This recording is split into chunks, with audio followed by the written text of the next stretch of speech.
Nous voici aujourd'hui connectés pour pouvoir parler environ un peu moins d'une heure, maintenant qu'il est 20h05. L'idée, c'était de cette masterclass, vous partager pas mal de choses que j'ai pu récolter au travers voilà, de toutes les connexions que je vais avoir au quotidien. Je vais rentrer un peu plus dans les détails, hein, mais avec la thématique voilà, de comment faire évoluer sa carrière dans ce monde bouleversé par l'IA. On est tous dans le même bateau et je trouve que c'est très important de faire un point comme ça de recul, c'est très important, et surtout de regarder ce qui se passe notamment en France au travers de chiffres. Je trouve que c'est très important, ça permet vraiment d'aborder et de prendre de meilleures décisions pour l'évolution de sa carrière. Ça, c'est le premier point. Et vous verrez que à la fin, je ferai aussi, donc ça c'est la première partie, full valeur, partage. Il y aura une partie aussi questions-réponses à la fin. Donc si vous voulez, vous pourrez poser vos questions dans le chat. Je reviendrai dessus vers la fin pour pouvoir traiter toutes vos questions. Sachant que vers la fin, pareil, j'ai prévu un petit moment pour vous parler de l'un des programmes que je suis en train de lancer, qui s'appelle le Level Up, qui est un programme qui est justement dédié pour avoir une vision d'ensemble des nouvelles compétences, nouvelles technologies, nouvelles tendances qui émanent aujourd'hui dans le monde du digital dans le sens large, pour pouvoir justement prendre des bonnes décisions pour sa carrière. Donc voilà, ce sera le petit moment pub que je ferai à la fin. Tac. Alors, pour me présenter, pour celles et ceux qui ne me connaissent pas, moi, c'est Amélie Cécy. Donc j'ai été développeuse, pendant 10 ans. Je viens du monde de la tech. J'évolue donc finalement dans ce secteur, depuis maintenant, un peu plus de 17 ans. Et il y a 7 ans, j'ai voulu créer une structure pour, aider les professionnels à se reconvertir dans le secteur de la tech et du digital, parce que je voyais bien que, la richesse du secteur qui est, voilà, composé de plus de 800 appellations de métiers, était méconnue. Et je rencontrais, parce que je suis aussi formatrice indépendante, dans les promos que je formais aux compétences techniques, des personnes qui étaient en échec scolaire, en plein parcours de formation pendant leur reconversion. Et quand je leur parlais de différents métiers qui existaient, ils m'expliquaient qu'ils ne les connaissaient pas. Et donc ça a été vraiment le point de départ de la création de My Futures. Et au fur et à mesure, ça a évolué, ça a pris plusieurs formes. Donc il y a des accompagnements individuels et aussi des programmes collectifs, je reviendrai dessus, qui permet justement de mieux appréhender cet écosystème, mieux s'approprier les codes, le jargon, pour pouvoir vraiment être crédible aussi auprès des employeurs de ce secteur. Alors, sur la thématique qui nous rassemble aujourd'hui, la première question, et c'est un peu ce que j'ai annoncé, ce que j'ai voilà, développé dans différents contenus ces derniers jours, c'est la question avec ce monde qui se renouvelle, depuis, on peut dire assez simplement, c'est vraiment plutôt schématiquement parlant, entre guillemets, depuis novembre 2022, je crois, qui était la sortie public de ChatGPT. Ça ne veut pas dire qu'avant cela, il n'y avait pas d'IA. L'IA, elle a plus de 20 ans, évidemment. Mais c'est vrai que l'arrivée de cette technologie a un impact particulier avec cette capacité à générer du texte pour commencer, et bien plus au fur et à mesure. Et en fait, ça a créé un impact assez fort. Et c'est vrai que quand on suit la presse, quand on suit LinkedIn, quand on suit voilà, les conversations qu'on va avoir au café avec les personnes qu'on va rencontrer, il y a un vrai environnement anxiogène sur ce sujet-là. Et c'est vrai qu'il y a beaucoup de questions qui sont posées. Et notamment, beaucoup de personnes viennent à moi en me disant je vais devoir repartir de zéro pour pouvoir voilà, avoir une carrière professionnelle qui puisse tenir dans le temps. Mon point de vue, de là où je suis, quand je dis de là où je suis, c'est que voilà, ça fait voilà, plus de 17 ans que je suis dans la tech, j'ai pu voir des transformations arriver, Aujourd'hui, je suis formatrice, donc j'interviens dans des écoles d'ingénieurs, dans des écoles de commerce, dans des écoles pour reconvertis. Je fais aussi régulièrement des conférences, où je vais, voilà, être confrontée à des salariés. Je vais participer à des tables rondes où là, je vais, par exemple, faire une table ronde, avec des chercheurs spécialisés en IA, avec, des, chefs d'entreprise, avec d'autres experts de la tech, des développeurs, qui développent au quotidien avec les nouveaux outils d'IA. Donc ce qui fait que je me retrouve un petit peu à la croisée des chemins et ça me permet justement d'avoir un regard et c'est ça que je vais vous partager, pendant cette masterclass, hein. C'est ce regard à la croisée des chemins de là où je suis, en plus d'être cette personne qui va accompagner très concrètement, les professionnels qui évoluent dans leur carrière, avec, le digital. Voilà. Donc tout ça pour vous dire que mon point de vue, au travers de ce que j'avais pu vous expliquer, c'est que vous n'êtes pas obligé de partir de zéro, de recommencer à zéro, sauf si, votre objectif, vous avez le temps, l'argent, la motivation de reprendre un parcours, par exemple, de 5 ans, parce que c'est pertinent pour vous. Évidemment, c'est pas une mauvaise idée, mais, il y a d'autres voies possibles. Le seul point, c'est que vous allez quand même devoir, changer un certain nombre de choses. Heu, Vous ne pouvez pas exactement rester au même endroit parce que le monde professionnel évolue. Pourquoi? Parce que votre expérience, c'est ce qu'on appelle un capital, c'est-à-dire que c'est quelque chose que vous avez développé, qui est concret et que vous allez pouvoir valoriser. La question, c'est comment vous allez donc déjà prendre le recul pour vous dire: «Oui, cette expérience a de la valeur, cette expérience, il y a des compétences transférables et il y a un tronc, il y a une colonne vertébrale à l'intérieur que je peux garder» et ça, c'est très important de prendre le recul sur ça, parce qu'en fait, c'est comme ça que vous allez passer à côté de points forts que vous avez, de points forts que vous pouvez apporter aux entreprises. Parce que si vous-même, ce n'est pas clair pour vous-même, ce sera clair pour aucune entreprise. Voilà. Donc, ça, c'est votre expérience, votre capital, votre colonne vertébrale. Donc, il faut prendre le recul sur ça. Et à partir de là, vous devez relier ces éléments-là aux nouveaux besoins des entreprises d'aujourd'hui. Donc pendant, ce webinaire, cette masterclass, on va, parcourir un certain nombre de choses, mais notamment, les compétences qui deviennent stratégiques, ce que les entreprises attendent aujourd'hui et comment transformer, son expérience en un levier, même dans ce monde qui est transformé justement par, la révolution de l'IA. Alors, j'aime bien faire toujours un pas de côté, ça c'est un petit peu peut-être, ma signature, mais surtout avec ce qu'on vit aujourd'hui, depuis plusieurs années, je c'est pour moi c'est important de prendre, justement, en considération ce qu'on a déjà vécu.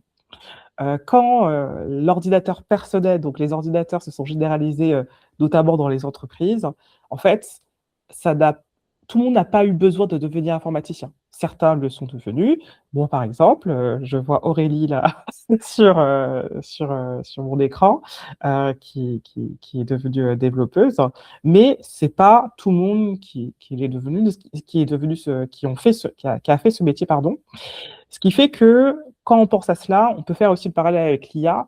C'est pas parce qu'il y a cette transformation qui existe qu'on doit tous devenir ingénieur IA ou data scientist. Il y a vraiment, encore une fois, plein de métiers possibles, accessibles, possibilité d'utiliser, ou de s'approprier ces compétences, dans dans son bagage de compétences qu'on va proposer aux entreprises.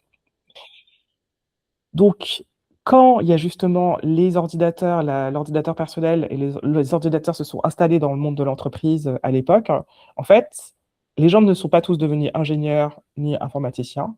Ce qui s'est passé, c'est que les professionnels ont dû développer des nouvelles compétences et des compétences spécifiques par rapport à leur métier. Certains ont développé une expertise sur Excel, plus ou moins développée, mais en tout cas qui leur permettait de justement gagner en productivité dans leur job. D'autres ont dû, apprendre à monter en compétence sur un logiciel métier, par exemple, ça pourrait être, par exemple, SAP. D'autres ont développé justement l'utilisation des emails parce qu'à une époque, c'était pas un outil qui était, présent au quotidien. Évidemment, tout le monde, sait envoyer des emails. En tout cas, la majorité des salariés aujourd'hui, eh bien, ce sont des compétences qui ont dû s'installer parce qu'à une époque, eh bien, il y avait un service poste dans les grandes entreprises où il y avait une personne qui était recrutée pour récupérer les plis, les informations qui devaient circuler au sein de l'organisation de service en service. Et en fait, cette personne-là qui était recrutée, qui avait un chariot et qui se déplaçait avec un chariot rempli de feuilles, eh bien, c'est l'ancêtre de l'email. Donc, cette personne-là, elle avait ce métier-là à une époque, hein, qui a été remplacé par justement les emails. Et bien, ça contribue au fait que le monde professionnel se transforme, le monde se transforme tout court. Et en fait, nous, entre guillemets, les humains, pas entre guillemets, mais les humains, on ne fait que de s'adapter au fur et à mesure. Moi-même, à la lumière des transformations qu'on a vécues, j'ai aussi traversé justement des transformations pendant ma propre carrière. Notamment quand, j'ai fini mes études, donc moi j'ai un parcours, classique. J'ai un master en ingénierie logicielle, donc pendant 5 ans, j'ai, énormément codé. J'ai appris, tous les fondamentaux, de l'informatique, que base de données, développement, gestion de projet, tous les domaines, importants dans l'informatique pour pouvoir travailler dans le monde, de la tech. Et en fait, à l'époque, où moi je faisais mes études, donc au bout de 2 ans, alors voilà, j'ai 5 ans d'études, au bout de 2 ans, je dois, trouver mon stage, pour pouvoir, voilà, valider mon diplôme, mon bac+2, et je me rends compte que, il y a très peu d'offres d'emploi avec la technologie d'où j'avais développé, une pratique pendant 2 ans. Donc j'ai commencé à faire, un langage qui s'appelait, AS3 à l'époque. Il était, justement en croissance au moment où je suis allé sur cette compétence-là, et en fait, quelques mois plus tard, il s'est effondré, et donc mon premier stage était en AS3, et en fait, c'était technologie flex qui a disparu. Déjà pour commencer, heu, la personne qui m'avait recruté dans cette startup, elle se disait: «OK, je comprends les compétences qu'Amélie a sur, la partie, programmation, elle a une logique, et donc elle va mettre à disposition ses compétences transférables dans ce nouveau langage parce qu'il est en croissance et moi j'y crois». Et donc c'est comme ça que moi j'ai pu, faire cette première expérience professionnelle.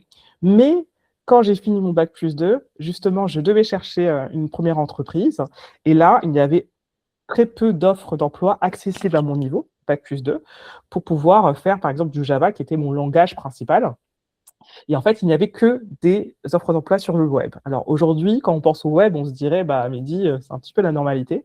Bah, dites-vous que moi, je viens d'un monde où, mes profs ne croyaient pas dans la technologie web. Ils se disaient: «Ça va pas se développer, ça sert à rien d'apprendre cette technologie». Donc en fait, on se préoccupe pas du tout de cette tendance, et surtout l'école ne se rendait pas compte de l'ampleur et des possibilités, là où dans le monde professionnel, il y avait justement cet engouement qui partait, mais un petit peu comme le AS3. Donc en fait, quand j'ai vu, pragmatiquement parlant, qu'il y avait plein d'offres sur du web, je me suis auto-formé, parce que je n'avais pas les compétences, je me suis auto-formé. J'ai identifié les ressources pertinentes, donc à l'époque, c'était le site du Zéro, qui s'appelle maintenant Open Classrooms. Et donc, je me suis auto-formé pendant une semaine, c'est ça à peu près. J'ai créé 2 projets.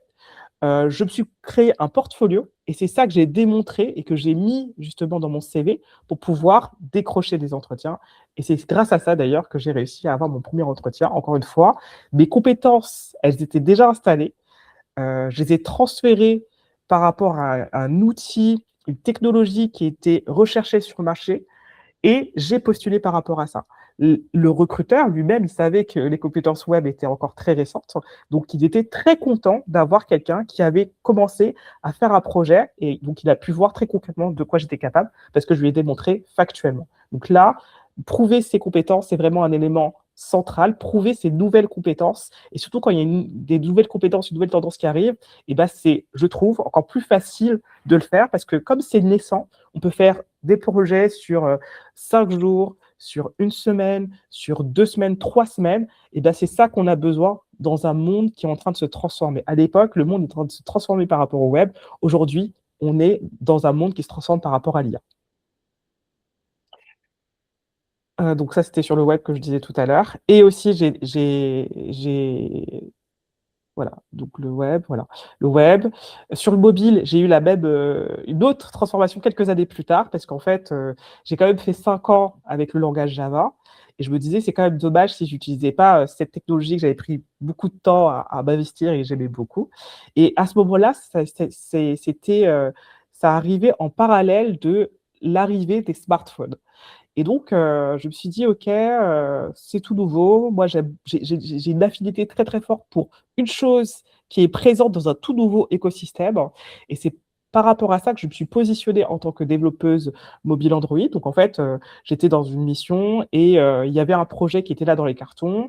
Mon responsable me dit: «Écoute, Amédi, ça se passe bien avec toi, j'ai un projet dans les cartons, tu me dis que tu aimes bien le Java. Est-ce que ça te dit de monter en compétence pour pouvoir, créer une application mobile?» J'ai accepté. Et en fait, c'est ça qui m'a mis sur ma nouvelle carrière où je suis devenue, développeuse mobile Android, qui est mon expertise, ma dernière expertise, technique, et c'est comme ça que je suis montée dans cette techno. Donc je faisais partie des premières développeuses et développeurs, mobiles de l'écosystème français parce que, très tôt, eh bien, j'ai contribué à des projets comme ça.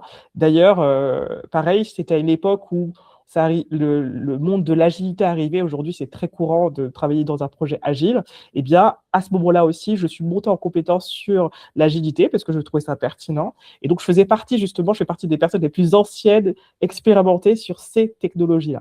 Et donc, en fait, monter dans le train de quelque chose qui est très nouveau, ça a beaucoup d'avantages.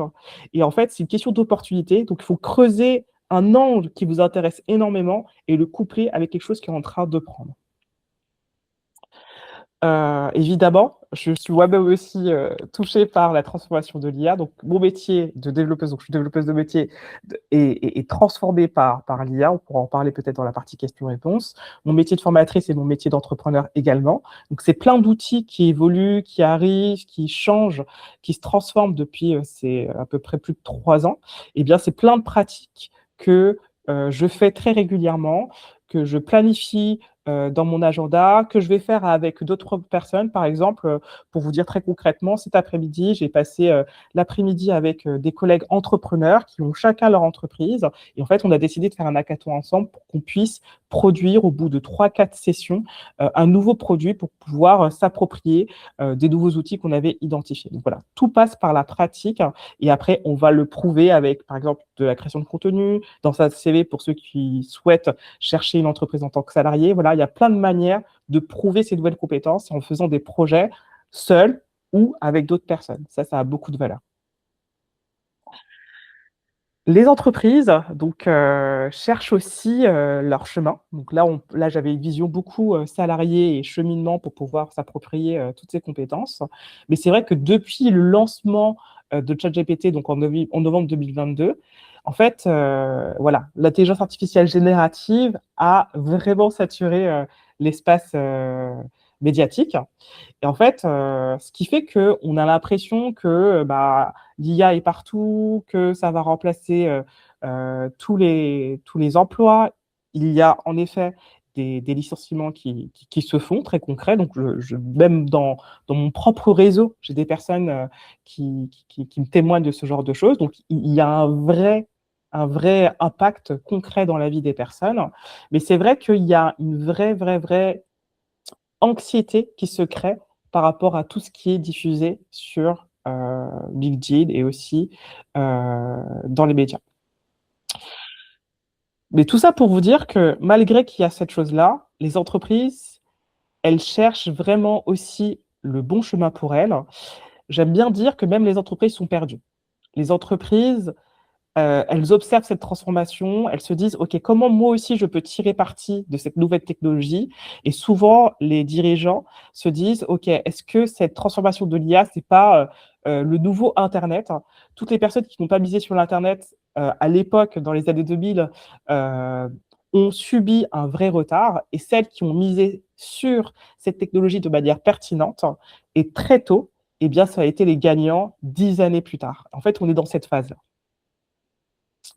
Mais c'est important aussi de se dire, de voir très concrètement quelle est la réalité, de l'adoption de l'IA par les entreprises, et c'est très intéressant d'identifier que, en fait, il y a vraiment 2 vitesses. Parce qu'en fait, c'est que 10 des entreprises françaises de plus de 10 salariés ou plus qui utilisent au moins une technologie d'intelligence artificielle. d'accord? Donc 10% des entreprises de 10 salariés, donc voilà, c'est plutôt, on va dire des petites startups et des PME. Mais c'est quand même important parce qu'en fait, le tissu, des entreprises françaises, en fait, c'est en majorité, des TPE, enfin des très petites entreprises et des moyennes entreprises, d'accord? Donc c'est pour ça que ce chiffre est très important de l'avoir en tête. Donc par rapport voilà, à ce qu'on entend dans les, dans les médias, voilà, 10% des entreprises, des très petites, entreprises, et c'est 33% des entreprises de plus de 250 salariés qui utilisent au moins une technologie d'IA, d'accord? Donc là, on est sur un tiers, on n'est pas sur 80% des entreprises utilisent l'IA, mais j'imagine que vous, dans votre quotidien, si vous travaillez dans les entreprises, après, ça dépend dans quel domaine. Parce qu'en fait, selon le domaine, notamment tout ce qui est domaine de communication, consulting ou tech, évidemment, l'utilisation est massive et en tout cas très encouragée. Là où dans d'autres secteurs, eh bien, en fait, très peu d'entreprises l'utilisent parce que finalement, la tech, eh ben, c'est pas la majorité des entreprises. De l'autre côté, sur les salariés, c'est 9% des salariés français qui ont recours aux outils d'IA génératifs quotidiennement. D'accord? Donc, en fait, voilà, moi, je sais que je fais partie des personnes qui utilisent quotidiennement des outils d'IA génératifs. Eh bien, on n'est que 9% en France. Donc là, ça compte notamment les salariés français. Et c'est 30% des actifs français qui ont recours aux outils d'IA génératifs ponctuellement. D'accord? Donc là, on est encore un petit peu dans le tiers des actifs français qui vont utiliser de temps en temps. Donc, ce qui fait que c'est une grande majorité qui n'utilisent pas aujourd'hui les outils d'IA. Et là, on est dans les actifs et les salariés. Donc ça, c'est dans le quotidien des entreprises. Et tout à l'heure, je disais que voilà, 10% et 30% des entreprises qui utilisent au moins une technologie d'IA. Donc en fait, finalement, ça permet de se dire que la réalité terrain, en tout cas en 2026, entre 2024 et 2026, est quand même en décalage par rapport à ce qu'on entend depuis 3 ans. Autre chose qui est intéressant, c'est que 49% des organisations qui restent bloquées au stade du pilote. Donc, quand je dis 49% des organisations, c'est 49% des organisations qui, justement, rentrent dans la partie on va faire un projet IA, on va tester à quel point l'IA est intéressant pour nous. Et en fait, finalement, jusque-là, jusqu'à récemment, on est plutôt dans des prototypes, dans des pilotes. Et en plus, par rapport à tout ça, c'est que 20% des entreprises qui vont vraiment suivre l'impact, donc les KPI, donc les chiffres qui prouvent l'intérêt d'utiliser tous ces outils-là. Donc, ce qui fait que si on ne suit pas l'impact concret, ça montre aussi que ce n'est pas encore à un stade stratégique, c'est pas au centre des préoccupations, il n'y a pas un impact direct sur la partie financière. Et d'ailleurs, j'avais pu voir que voilà, le retour sur investissement aujourd'hui, il est calculé autour de 3 ou 4 ans sur l'utilisation de pratiques IA, là où habituellement, quand on est sur un projet technologique, eh bien, on va regarder plutôt l'impact financier au bout de 18 mois à 24 mois. Donc, ce qui fait que voilà, on est vraiment au balbutiement, les entreprises commencent à peine justement à s'approprier toutes ces pratiques, tous ces outils, toutes ces technologies. Évidemment, ça dépend, encore une fois, du secteur d'activité dans lequel vous êtes. Si vous êtes dans les médias, si vous êtes dans la communication, si vous êtes entrepreneur, ça peut être évidemment, c'est différent. Là où dans plein d'autres secteurs, eh bien, ce ne sera pas forcément le cas. D'ailleurs, sur les cas d'usage qui vont être utilisés dans les entreprises voilà, en 2024, 2025, 2026, c'est principalement, en dehors évidemment des cas, par exemple, les développeurs, c'est très spécifique sur la partie génération de code, mais ça va être principalement l'utilisation de l'IA générative, ça va être sur tout ce qui est résumé, traduction, génération de contenu, plutôt que, en fait, ils ne vont pas encore aujourd'hui utiliser tous ces outils sur des processus qui ont une haute valeur ajoutée, tels que par exemple la prévision des ventes, l'optimisation de la chaîne de logistique, pour donner quelques exemples. Après, c'est vrai qu'aujourd'hui, l'IA générative a quand même un certain nombre de défauts. La dimension hallucination, la dimension, le fait que les données, on ne sait pas toujours où est-ce qu'elles vont être hébergées, il faut respecter RGPD. c'est autant de contraintes, autant de peurs, autant de choses qui ne sont pas claires pour les entreprises, qui font qu'aujourd'hui, finalement, l'adoption est assez jeune, mineure. Vraiment, c'est pas quelque chose qui est ancré. On est encore, voilà, au tout début de cette transformation que génère l'IA générative.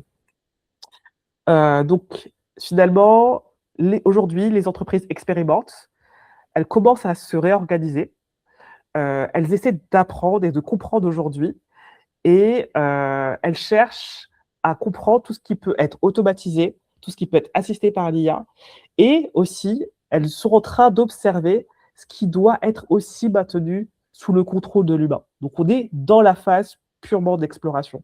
Donc, toutes les personnes qui vont s'intéresser à ces outils, qui vont aller un peu plus loin que juste faire quelques prompts, qui vont essayer de construire des outils, des produits, qui vont essayer de connecter un usage professionnel, métier, avec un outil d'IA, eh bien, dites-vous que vous avez de l'avance. Et c'est ça que les entreprises ont besoin. Et donc, quand bien même ce marché, il est instable, il est incertain, et même du point de vue des entreprises, néanmoins, les entreprises savent déjà ce qu'elles attendent et ce qu'elles ont besoin.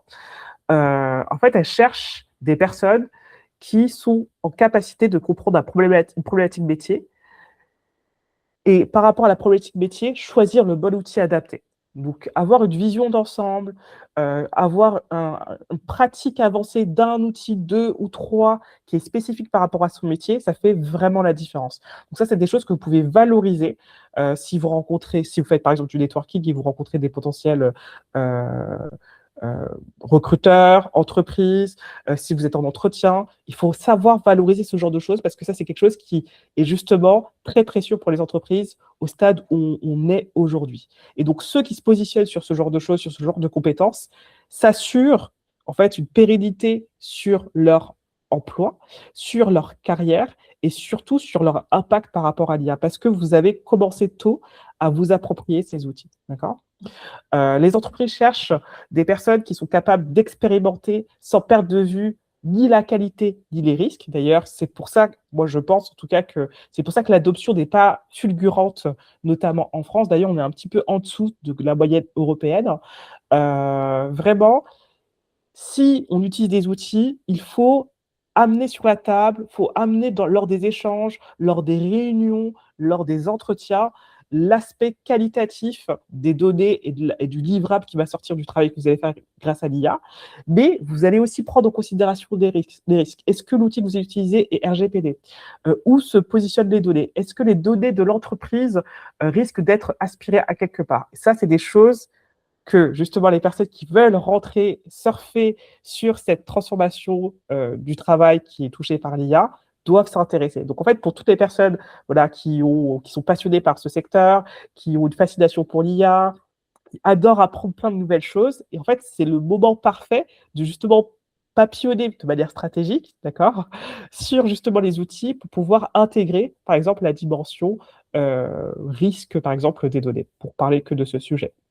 Les entreprises vont aller chercher des personnes qui sont capables de vérifier les résultats et surtout de ne pas déléguer son jugement. Quand on dit ça, c'est que on peut se dire, voilà, je vais utiliser un outil d'IA, bam, et c'est l'IA qui va choisir à la fin quel est le meilleur choix stratégique pour pouvoir, je ne sais pas, je dis n'importe quoi, vendre ce produit à tel client ou faire le choix final pour pouvoir faire telle interface si on est sur du code.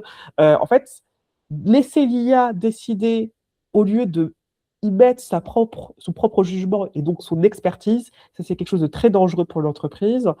Donc ça, c'est attention, votre jugement, votre expertise reste important. Et donc, il ne faut pas se dire l'IA fait tout et moi je ne fais rien. L'IA, c'est un levier et moi j'apporte mon expertise. Et donc, c'est très important de trouver le juste milieu, de montrer à quel point vous plus l'IA, c'est ça qui a de la valeur, mais l'IA toute seule n'a pas de valeur. Donc, c'est vraiment ces deux choses-là qu'il faut ajouter et qu'il faut bien comprendre quand vous voulez, si vous voulez évoluer sur ces compétences-là.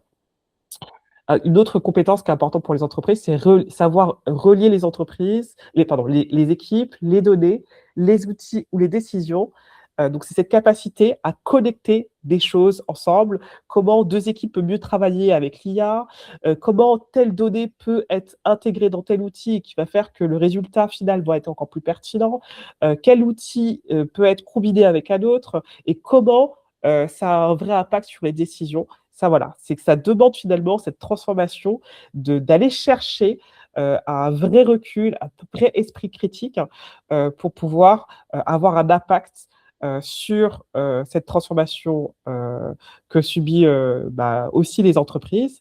Parce que finalement, les entreprises, elles vont chercher des personnes qui sont capables de leur apporter une vision. Des personnes qui sont capables de prendre du recul, qui vont apporter cela. Et si vous arrivez à transmettre cela, dans les process de, recrutement, dans les échanges, quand vous rencontrez de nouvelles personnes, eh bien, dites-vous que ce sont des éléments qui vont faire la différence dans le stade où on est aujourd'hui par rapport à, ce qu'on vit dans le monde professionnel. Et comme, dernier point, prouver votre capacité à produire des résultats concrets. Ça, c'est très important parce qu'on pourrait partir dans tous les sens, utiliser plein d'outils, c'est passionnant. Sauf qu'il faut toujours se concentrer sur le retour sur investissement. Et donc là, c'est une vraie capacité à vous dire, OK, ce que je fais, je vais le faire dans un temps bien limité. Je vais donner un retour, un feedback, un retour sur mon avancement auprès, de mon client, de mon partenaire, de mon employeur, de mon responsable et surtout, je vais pouvoir mesurer ce résultat concret, le mesurer pour moi, pour l'entreprise, pour la personne avec qui je vais travailler, mais surtout récupérer aussi ces résultats concrets, et factuels pour le mettre dans vos CV et aussi dans votre discours quand vous allez vous présenter, pour pouvoir décrocher des opportunités qui vous intéressent. Un autre point qui est intéressant, j'aime donc, je pense que vous avez vu, j'aime beaucoup les chiffres. Donc les entreprises savent ce qu'elles attendent et c'est 20 des entreprises qui considèrent déjà les compétences IA comme un critère important lors de la sélection, des cadres. Donc là, c'est une étude de l'APEC, donc là, on est spécifiquement sur les cadres, d'accord? Donc là, autant l'adoption, l'utilisation, de l'IA, on va dire que pour schématiser, on est autour de 30 en France. N'empêche, et ce sera aussi de plus en plus important, les compétences IA que les personnes développent vont être regardées de plus en plus. Et moi, c'est ce que j'observe aussi dans les personnes que j'accompagne. Les personnes que j'accompagne reviennent me voir en me disant: «Ah, quand j'ai posé la question de quels sont les éléments clés que vous regardez dans le choix du candidat, sur le choix du candidat que vous allez faire», eh bien, ressort, OK, la capacité à, utiliser, de l'IA, faire de l'automatisation, comprendre aussi tout ce qui est IA agentique, eh bien, c'est autant de choses à développer parce que les entreprises aujourd'hui observent, identifient, recherchent ce type de profil pour les accompagner sur les prochaines années. C'est vraiment comme ça que vous devez réfléchir aujourd'hui sur comment vous pouvez vous positionner, dans le marché de l'emploi. Donc ça, c'est 20 des entreprises qui considèrent donc les compétences IA comme un critère important, d'accord? Mais ce chiffre, il grimpe à 53 pour les plus grosses entreprises et ça concerne surtout les recrutements futurs. Donc là, ça indique la croissance. C'est-à-dire que année après année, donc en tout cas sur les 5 prochaines années, eh bien, les compétences IA vont devenir finalement comme des compétences de base, comme savoir utiliser un ordinateur, utiliser, une boîte email, naviguer sur internet, produire, utiliser un PowerPoint, enfin toutes ces compétences qui pour nous aujourd'hui sont, en tout cas pour un certain nombre d'entre nous, des compétences très basiques, et bien de plus en plus, les compétences IA vont devenir aussi comme ça. Donc replongez-vous à une époque où justement, soit vous n'avez pas encore de compétences pour pouvoir utiliser un ordinateur, soit vous venez d'une époque, où justement les ordinateurs ou même les téléphones portables n'étaient pas, démocratisés comme aujourd'hui. Eh bien, vous êtes passé par cette étape-là, de monter en compétence, d'un usage, quotidien qui a fait qu'aujourd'hui, eh bien, c'est des, outils que vous utilisez, de manière sans même réfléchir. Eh bien, c'est la même démarche que vous devez avoir vis-à-vis de l'IA aujourd'hui. En tout cas, il faut monter en compétence progressivement. Donc en fait, les entreprises, adorent et vont adorer de plus en plus tout ce qui est profils qui sont capables donc d'utiliser l'IA pour résoudre des problèmes concrets, pour leur métier spécifique. Ça peut être par exemple RH, marketing évidemment, développement. Elles vont aimer les profils capables de lier la technologie, la gouvernance des données la gestion des risques et la transformation organisationnelle, d'accord? Donc ça, c'est tout ce qui est gouvernance et conformité, on en a parlé un peu plus tôt. Et un point intéressant aussi, c'est toutes les personnes qui s'intéressent à tout ce qui est poste de type manager, coordinateur. Eh bien, les entreprises aujourd'hui s'attendent à ce que ces profils-là sachent identifier les bons cas d'usage pour leurs équipes, d'accord? À définir aussi des bonnes politiques d'utilisation, parce qu'en fait, il y a le sujet du shadow IA, parce que je ne sais plus c'est quoi le chiffre, je ne sais plus si c'est pas 30% des salariés qui utilisent leur propre outil d'IA sans l'accord de leur entreprise. Et ça, c'est un vrai risque de fuite de données. Donc, les managers, enfin, les entreprises s'attendent à ce que les managers prennent le sujet du shadow IA à bras le corps, d'accord? Et dernier point, elles s'attendent aussi à ce que ce type de profil puisse mesurer le retour sur investissement réel de tous ces cas d'usage et des expérimentations. Tout ça pour dire qu'aujourd'hui, et parce qu'on est encore, entre guillemets, en amont de cette phase, voilà, de transformation, les outils changent énormément. Le secteur n'est pas stable. Il commence un petit peu à se structurer, parce que si on faisait cette conférence, il y a, juste 2 ans, ce serait encore plus la folie, d'accord? Donc là, on commence à voir les gros acteurs, évidemment OpenAI avec, ChatGPT, Claude qui est un très, très gros acteur, mais il y a Gemini de Google qui est arrivé aussi et qui, voilà, qui prend sa place. Moi, j'aime beaucoup un outil qui s'appelle Manus, qui a été racheté par Meta, pardon. On peut parler aussi de Grok qui va être utilisé d'une certaine manière. On peut parler de NotebookLM, là, pareil, ça c'est Google, tout à fait. Voilà. Les outils changent vite, mais les premiers gros acteurs commencent un petit peu à se structurer parce qu'ils ont aussi un petit peu d'ancienneté, ils ont les bons profils, ils ont la bonne vision, ils savent aussi appuyer et orienter le marché. Mais les compétences profondes, stratégiques, sont plus que nécessaires pour justement avancer malgré le fait que les outils changent rapidement. D'accord? Donc c'est important, voilà, de savoir comprendre les différents usages des transformations des métiers, de bien comprendre les nuances, les subtilités, au moins suivre les outils les plus importants. Ça, c'est ça qui est important aujourd'hui par rapport à l'IA générative. Le sujet de la data est très central parce qu'on ne peut pas parler d'IA sans parler de data, d'accord? C'est très important aujourd'hui de pratiquer de plus en plus, de développer des compétences d'automatisation. C'est quelque chose qui va être recherché de plus en plus par les entreprises. La capacité à analyser, à prototyper, voilà, selon le contexte, en intégrant les problématiques des entreprises.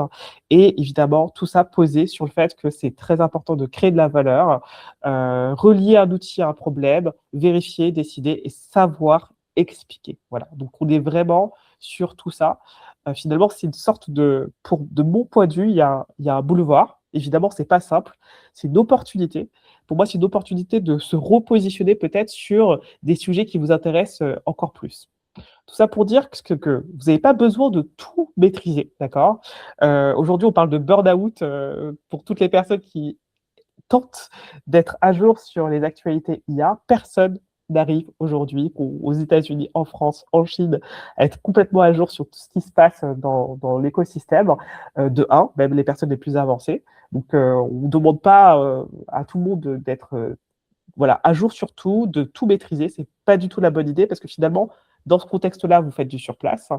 Par contre, vous avez besoin d'une vision large de ce qui se passe, des outils principaux, des choses qui restent dans le temps et surtout de développer une colonne vertébrale qui est la colonne vertébrale, c'est votre expertise profonde. Et donc, par rapport à ça, moi, ce que je vous recommande, c'est de construire un profil en T, c'est-à-dire que la barre verticale, ça va être votre expertise profonde. Vous pourriez avoir deux, si vous avez, je ne sais pas, voilà, 15 ans d'expérience, 20 ans d'expérience, 30 ans d'expérience, vous pourriez avoir deux colonnes, deux barres verticales. Souvent, on va en avoir une seule et puis on peut rattacher d'autres éléments en plus. Mais cette colonne principale, ça peut être, je ne sais pas, ça peut être si vous êtes juriste, ça peut être la capacité à construire des produits, ça peut être la capacité à à gérer un projet ou coordonner des personnes pour travailler ensemble. Il y a voilà, une compétence profonde, solide, qui souvent est le résultat de votre propre carrière professionnelle. Et la partie horizontale, ça va être justement d'autres compétences que vous allez développer, notamment par rapport à l'IA. Est-ce que c'est sur la partie cybersécurité?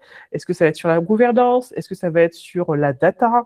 Est-ce que ça va être sur la gestion de projet? Est-ce que ça peut être le marketing? Est-ce que ça peut être... Voilà, c'est à vous de voir, de rajouter 2, 3, 4 sujets intéressants que vous pourriez connecter justement à votre colonne vertébrale pour pouvoir justement avoir ce profil hanté qui est très important. Et ça, c'est très intéressant pour les personnes qui ont quelques années d'expérience ou qui ont passé 2 ans, 3 ans d'entreprise. Évidemment, encore plus intéressant pour les personnes qui ont 5 ans et plus d'expérience, 10 ans et plus. C'est vraiment très intéressant. Donc voilà, ça, c'est la manière dont je vous conseille de développer votre compétence. Donc finalement, votre expérience n'est pas un bagage qui va être lourd. Finalement, selon moi, c'est votre matière première pour votre prochain positionnement. Il faut aller puiser dans votre expérience, dans votre expertise pour pouvoir décider comment vous allez justement embrasser cette évolution professionnelle. Finalement, avec cette expérience, vous conservez la connaissance d'un secteur, vous conservez les problèmes que vous avez déjà résolus dans vos précédentes expériences.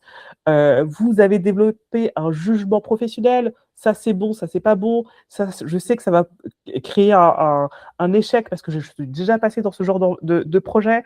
Tout ça, on ne se rend pas compte à quel point c'est extrêmement précieux pour une entreprise et c'est encore plus précieux à l'ère de la transformation IA que nous vivons. Vous avez aussi un réseau, vous avez une crédibilité et surtout, vous avez cette capacité à travailler avec les autres. Bah, la preuve, vous avez travaillé sur plusieurs projets auparavant. Et bien, dans tout ça, il y a plein de pépites que vous pouvez réutiliser, recentrer, avoir de la clarté pour pouvoir le conjuguer avec les attentes des entreprises. Et donc, c'est important voilà, d'actualiser un certain nombre de choses. Les outils, d'accord, les nouvelles méthodes, c'est ce qu'apporte notamment l'IA générative. Le nouveau vocabulaire marché, c'est très important, surtout quand on veut se rapprocher du cœur, du réacteur du monde de l'IA et de l'IA générative, pardon. Il faut des preuves visibles, voilà, dans vos CV, dans des portfolios, dans des projets, d'accord. Il faut développer des usages avec l'IA générative et aussi avec le numérique, parce qu'on parle beaucoup d'IA, mais quand on parle d'automatisation, on n'est pas forcément que sur de l'IA. Eh bien, l'automatisation fait partie des compétences qui sont un peu voilà, à côté justement de l'éveil, de l'évolution de l'IA générative dans le monde qu'on vit aujourd'hui. Et c'est très important aussi de développer la manière dont vous allez présenter la valeur que vous pouvez apporter. Et ça, c'est un vrai recul que vous devez avoir.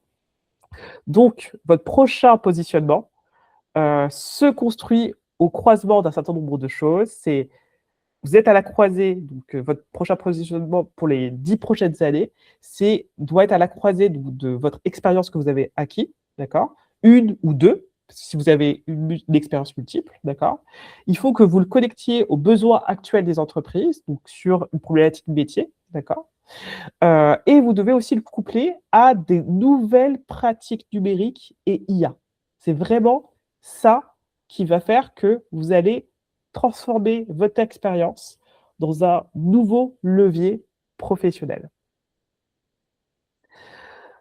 Donc pour moi, voilà, la prochaine étape pour vous, c'est prendre du recul sur justement votre parcours, votre expertise, vos points forts, heu et le transformer en preuves, chiffres, impact concret et évidemment le coupler avec les compétences, heu, qui sont en lien avec l'IA générative et l'automatisation. Et donc, sur cette slide-là, j'ai posé 4 questions qui seraient très intéressants que vous pourriez vous poser vous, par exemple après cette masterclass, et qui pour moi va vous aider justement à commencer ce travail de prise de recul. C'est: quel problème ai-je déjà appris à résoudre? Vous prenez vos 3, 5, 10 dernières expériences, donc 10 ça fait beaucoup quand même. Je prendrais, voilà, à votre place, je prendrais 4 expériences significatives, vos préférées. Mon conseil, c'est de prendre vos préférés. Et vous répondez, vous essayez de lister 3 problématiques que vous avez résolues ou que vous avez contribué à résoudre dans ces 4 expériences, d'accord? Deuxième question, qu'est-ce qui change dans mon métier ou mon secteur? Par rapport à ça, déjà, il y a, OK, moi, quand je regarde ces 3 dernières années, donc c'est très intéressant de regarder, vous regardez vos 3 dernières années et vous dites: «OK, c'est vrai que mon employeur m'a demandé ça, mon client m'a demandé ça ou l'écosystème m'a poussé dans cette direction et je sens qu'il y a tel changement qui se fait». Évidemment, sur cette deuxième question, c'est encore plus intéressant de confronter votre regard, votre vision très concrètement avec d'autres personnes qui sont dans votre écosystème. Ça peut être des collègues, ça peut être des responsables, ça peut être dans des soirées networking, d'accord? Troisième question, quelles compétences pourraient réellement renforcer mon expertise? D'accord? Donc évidemment, ça, c'est après avoir identifié votre compétence profonde dans votre compétence santé, évidemment. Et là, par rapport à ça, vous allez vous dire: «OK, quand je vois les offres d'emploi, quand je vois comment je travaille sur les projets, quand je vois ce qui est demandé de plus en plus, j'identifie», par exemple, comme à une certaine époque, c'était Excel. D'autres, ça a été, capacité à savoir, faire des recherches, très rapides sur internet. D'autres, ça va être utiliser, l'outil, CRM, je ne sais pas, HubSpot un peu plus récemment ou je ne sais pas, l'outil tel que SAP, d'autres, à une époque, c'était Access. Identifier quels sont l'outil, les 1 à 3 outils qui peuvent renforcer votre expertise, qui peuvent contribuer à faire que votre expertise devienne vraiment quelque chose qui s'accélère, qui devient encore plus fort. Et quatrième question, quelle preuve puis-je produire dans les 30 prochains jours? Donc les 30, 60, 90 prochains jours. Les preuves, c'est, comme j'ai dit un peu plus tôt, quel projet je peux faire en 1 semaine, 2 semaines, 3 semaines qui pourrait illustrer concrètement comment j'ai développé ces nouvelles compétences. Alors, je sais pas si vous voyez, bien, ce schéma, mais évidemment, vous savez que mon expertise, c'est le numérique et j'aime bien aussi, voilà, les schémas et avoir une vision d'ensemble. Mais c'est très important de se rappeler que le numérique, c'est pas plein de métiers, plein de sujets qui sont un petit peu qui n'ont pas de lien par rapport aux les uns et par rapport aux autres. C'est vraiment une chaîne de valeur, d'accord? Dans le numérique, tout part d'un besoin parce qu'on sert des humains. Il y a la partie conception, d'accord? Donc il y a des gens qui ont un problème et il va y avoir des personnes qui vont travailler pour pouvoir imaginer des solutions, d'accord? Ensuite, il y a la partie construction où là, on va concrètement donner vie, à la solution qu'on a besoin de construire dans le numérique ou par rapport à l'IA. Après, il y a la dimension sécurité qui est très importante dans notre monde dans le monde actuel et qui le sera de plus en plus, d'accord? Ensuite, il y a la dimension de déploiement, c'est-à-dire que quand on va construire le produit, il faut qu'il soit accessible à un plus grand nombre et en plus, souvent, on va faire 1, 2, 3 déploiements, surtout quand on fait des corrections, quand il y a une nouvelle direction, quand il y a une transformation qui arrive dans le monde, tout court, eh bien, on va déployer des nouvelles fonctionnalités. Donc ça, c'est des métiers finalement. Il y a la partie adoption. La partie adoption, c'est accompagner, des salariés, accompagner des clients à utiliser des nouvelles pratiques. Donc ça, c'est les métiers notamment de la transformation. On va mesurer, d'accord? Donc tout ce qui est métier de team management, stratégique, on va mesurer tous les impacts de tout cela. Et ensuite, il y a la partie amélioration. Donc dans le numérique, on va passer par toutes ces phases et on va boucler, ou sur chaque projet, on va démarrer cette chaîne. Et derrière chaque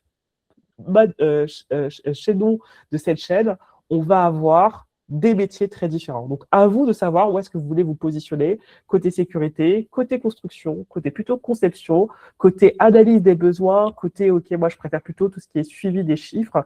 Et selon où est-ce que vous voulez vous positionner, c'est là que vous allez regarder les outils qui vont être plus pertinents pour vous, ou c'est comme ça que vous allez préciser votre positionnement aujourd'hui et pour les quelques prochaines années. Voilà.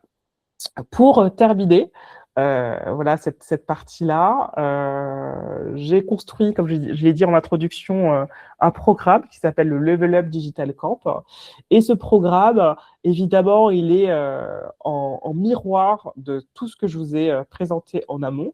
Je vous ai parlé de comment moi j'ai évolué, face à des transformations que j'avais déjà vécues dans le passé et que je vis encore aujourd'hui et j'ai construit justement un programme qui permet justement de s'approprier les bonnes pratiques et surtout se faire voilà, 2 mois on va se concentrer justement sur ce qui se passe dans l'écosystème. Et c'est pas l'idée de suivre les dernières tendances, c'est plutôt de comprendre les tendances de fond, les tendances qui vont durer dans le temps et se positionner et bien comprendre les outils qui font la différence aujourd'hui, surtout qu'on est à une époque où le marché commence à se structurer, d'accord.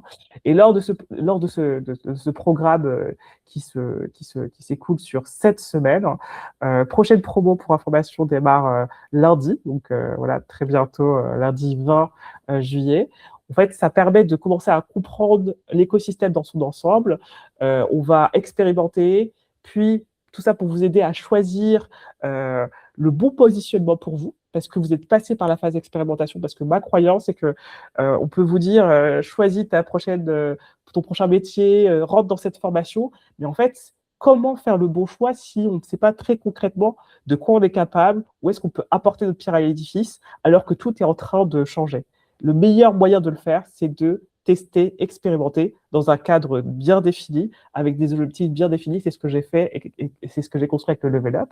Après avoir choisi justement ce meilleur positionnement, l'idée, c'est d'aller chercher toutes ces preuves à mettre sur un portfolio, un CV dans son discours pour pouvoir évidemment se positionner.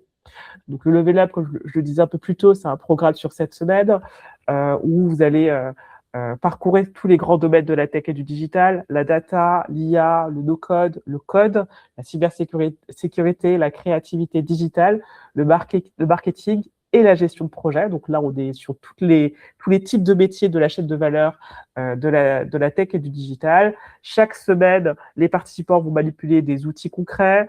Il y aura des tests qui vont être faits sur des cas réels, qui peuvent être aussi combinés à votre réalité du quotidien. Et l'idée, c'est de découvrir ce qui résonne vraiment avec vos talents pour révéler donc vos affinités avec la data, avec l'IA, la cybersécurité, l'informatique, la communication, la créativité digitale, pardon, ou la gestion de projet, parce que vous allez tester tout ça par la pratique. Vous allez pouvoir voilà, construire des prototypes IA. Vous allez avoir aussi un rapport de synthèse parce que je suis toute votre évolution pour pouvoir bien collecter toutes les informations, pour pouvoir bien comprendre où est-ce que vous allez avoir un meilleur positionnement pour les prochaines années. Et surtout, vous ressortez avec un plan d'action très concret. Et la promesse, c'est que c'est un programme qui se suit en 1 heure par jour. C'est 100% en ligne. Et la prochaine session, comme je l'ai dit plus tôt, c'est lundi 20 avril.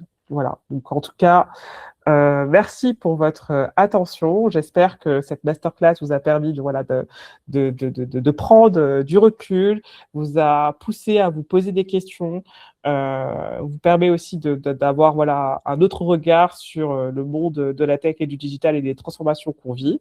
En tout cas, je vais rester encore une dizaine de minutes pour pouvoir répondre aux éventuelles questions, demandes de clarification avec plaisir. Donc, je vais ouvrir le chat. Et puis, voilà, si vous avez des remarques, des retours, des questions, eh bien, je peux rester. Et pour voilà, les plus timides, on peut aussi échanger par écrit sur mon LinkedIn, par email aussi, si vous le souhaitez. Et je vais vous remettre mon email déjà pour commencer, en attendant que les questions arrivent. C'est 1 heure par jour fixe en groupe, donc plutôt à un horaire pratique quand on a encore un job à côté. Non, c'est plutôt flexible. Quand je dis 1 heure par jour, c'est 1 heure que vous pouvez placer au moment où vous voulez, d'accord? Et il y a 1 heure fixe par semaine qui est le lundi à 18h. Et le lundi à 18h, on a un live tous ensemble pour justement faire le point, répondre aux questions, clarifier les évolutions. Et tout le reste de la semaine, vous avancez avec des contenus qui sont débloqués chaque semaine, justement, sur tous les grands domaines que je vous ai listés tout à l'heure. Et ça permet justement d'avoir une vraie flexibilité. C'est évidemment compatible avec les personnes qui ont un emploi. Et pour les personnes qui ne peuvent pas avancer pendant la semaine, il y a certaines personnes qui préfèrent consacrer le samedi après-midi ou dimanche matin pour avancer sur les contenus et pour être prêt le lundi suivant. Et voilà, tout ça pour dire que c'est plutôt compatible avec les personnes qui sont salariées J'ai Alice qui me dit: «Merci pour cette présentation, avec grand plaisir. J'espère que ça, voilà, ça vous a voilà, ça vous avez appris des choses». OK, merci beaucoup, Aurélie, qui me partage, le fait qu'elle a trouvé ça inspirant. Ça fait très plaisir. Je reste un petit peu, voilà, si vous avez des questions quand même, des remarques, s'il y a quelque chose qui vous a peut-être étonné, qui vous a marqué, peut-être, voilà, une inquiétude que vous avez par rapport à l'IA, ça peut être ça aussi. Hem, Ça peut être, ouais, très Ouais, je peux parler, vous si pouvez je prendre la peux. parole, oui, ça peut être mieux Ouais. aussi. Enfin, comme tu sais, je suis front du coup, et j'ai l'impression que cette arrivée écrase un peu toutes mes compétences et que cette barre du thé, ben, en fait, je l'ai plus, enfin, je l'ai pas. Mmh. Parce que, ben, avec justement une bonne IA, on peut se construire un petit projet front, y a plus besoin, quoi. Mmh. Parce que j'ai l'impression qu'il y a pas de thé, il y a des trucs à développer sur la barre horizontale, mais pas sur la verticale, quoi. C'est OK. peut-être Parce un que peu ça. toi, tu te projettes, alors tu te dis, «Il faut que je réfléchisse à comment je dois me positionner dans le futur parce que mon métier de développeuse, front, Mm. il se fait grignoter par l'IA». C'est ça. OK. Donc en fait, la question c'est, heu, qu'est-ce que tu vois, de proj dans les différents projets auxquels toi tu as contribué, qu'est-ce que tu apportais, de différent ou en plus par rapport à tes autres collègues, par exemple? Est-ce que tu saurais répondre à ça? Bah, justement, quand tu parlais de ça, j'ai réfléchi 2 minutes, enfin, pas longtemps du coup, mais je vois pas quoi de plus à part de l'exécution front et plus, en fait, pas trop quand j'étais, enfin, dans ma période CDI, là, j'ai l'impression d'être plus exécutant, alors que quand j'étais front, voilà, c'est ça. Quand j'étais front, j'étais un peu plus dans le conseil aussi. Dans le Mmh. conseil et la gestion de, bah, pas d'une équipe parce que souvent j'étais un peu solo, Mmh. mais dans ma propre gestion et ma communication avec le client. En fait, la réponse, elle est là. Voilà. OK, ouais. Donc communication, et conseil. Mm. Évidemment, d'une mission à l'autre, ça va être très différent et quand on est consultant, on est un petit peu, la chair à canon, surtout plus on prend en seniorité, plus on va être exclusivement dans l'exécution pure, donc très cadré et c'est vrai que les, métiers où on est purement dans l'exécution et que c'est toujours le même type d'exécution qu'on va Mm. faire, qu'on peut donner une entrée et que le type de sortie, il va varier selon deux trois critères et ben ça, c'est un terrain parfait pour être grignoté par l'IA, complètement. Donc, 2 choses, c'est que donc toi, sur la partie conseil, tu sais que c'est cette partie-là, peut-être que tu dois développer profondément ou tu dois te positionner ou dire: «Voilà, quand j'arrive sur une mission, c'est ça que je veux faire en plus pour pouvoir protéger justement tes atouts» et deuxième chose, c'est que sur les compétences qui sont grignotées par l'IA, c'est pas juste que l'IA, fait sortir les humains et que l'IA remplace les humains, c'est plutôt que ce sont les humains qui vont utiliser les outils d'IA qui vont Mm. remplacer ceux qui ne les utilisent pas. Donc en fait, toi, ça te change ton métier. Et c'est vrai que je rencontre plusieurs développeurs qui me disent, en fait, le métier, comment il évolue aujourd'hui, n'est plus le métier que moi j'aime et je Mm. préfère changer. Donc c'est peut-être ça la question que tu dois te Bah, poser. ouais, je crois que c'est ça parce que je vois ces derniers mois là, dans mes dernières missions, la toute dernière là, qui a duré quelques mois, c'était vraiment full IA et que de la génération par IA et relecture en review. Et c'était pas très fun, quoi. Donc, je pense je me pose beaucoup de questions. C'est bien ça. En effet.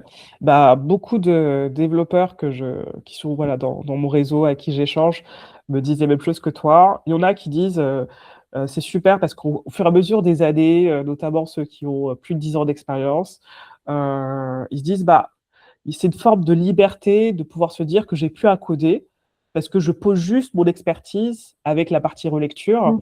et choix stratégique. Et je suis plus dans la communication, je suis plus dans les meetings et je vais plus accompagner le client.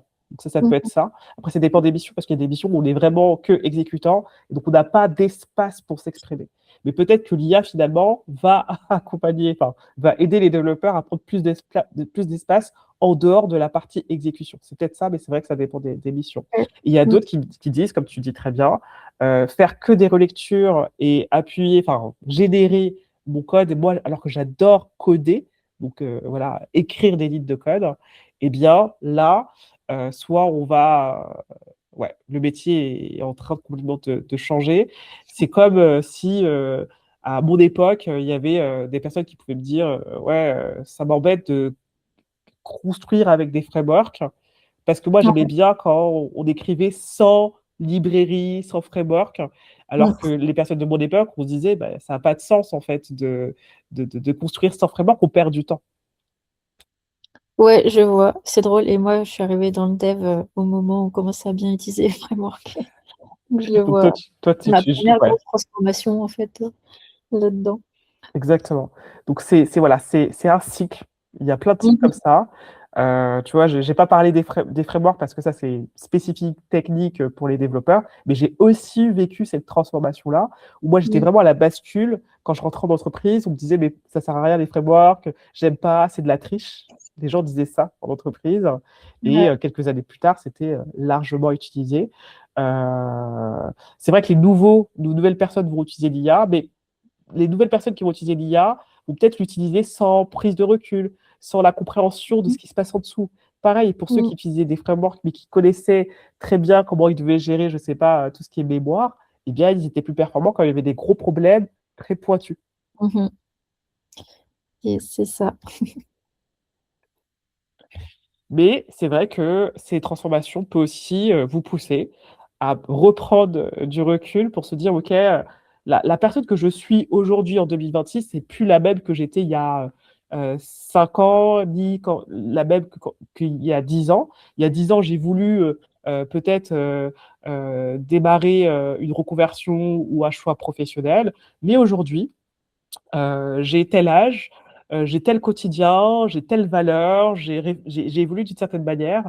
Et aujourd'hui, si je me repose vraiment sur la question de qu'est-ce que je veux faire, et ben, comment l'IA peut m'aider à me rapprocher de l'alignement que j'ai besoin aujourd'hui. Moi, c'est c'est le message que j'aime bien passer par rapport à l'IA, c'est que oui, ça grignote des compétences et des tâches qu'on faisait avant, euh, utilisez ce temps et ces tâches qui sont retirées pour vous poser la question qu'est-ce que vous aimez faire quand vous aimez construire, écrire des lignes de code bien précisément, c'est que vous aimez bien voilà, construire. Comment vous pouvez construire d'une autre manière aujourd'hui? Peut-être ça va être des produits, je ne sais pas, ça peut être dans le product management, est-ce que ça peut être en dehors même de la tech? C'est un autre travail de prise de recul qu'il faut faire pour pouvoir transférer cette capacité à construire d'une manière qui vous plaise aujourd'hui. Très bien. Eh bien, on arrive, voilà, et là, il est 21h09, donc pratiquement 10. Il y a Ida, merci infiniment pour cette présentation. J'ai passé un excellent moment. C'était super. Merci beaucoup, Ida, avec grand plaisir. En tout cas, merci beaucoup pour votre écoute, pour vos quelques questions. Ça me fait plaisir encore une fois de voilà de voir notamment échanger avec Aurélie, de voir Ida. J'ai vu aussi d'autres personnes qui sont passées pendant le live, donc vraiment très sympa. Je souhaite de passer une excellente soirée et je vous dis à très bientôt. Euh, voilà sur LinkedIn, par email ou sur mon site internet.